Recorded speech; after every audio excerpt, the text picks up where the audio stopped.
সৃষ্টিকর্তা আল্লাহ তাআলা, যে সৃষ্টিকর্তা সব কিছুই সৃষ্টি করেছেন, এই পৃথিবী, আসমান জমিন, গ্রহ নক্ষত্র, মানুষ ও জিন, এমন কোনো বস্তু নেই যে আল্লাহ তাআলা সৃষ্টি করেননি।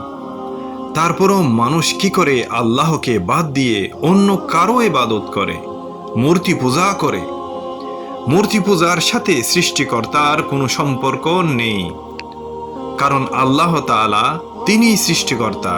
আল্লাহ তাআলা পবিত্র কুরআনে উল্লেখ করে বলেন, তাহার সাথে কোনো সাদৃশ্য নেই, অর্থাৎ আল্লাহর সাথে কোনো কিছুর মিল নেই। তিনি আল্লাহ আর বলেন, তিনি এক এবং অদ্বিতীয়, তার সমতুল্য কোনো কিছুই নেই।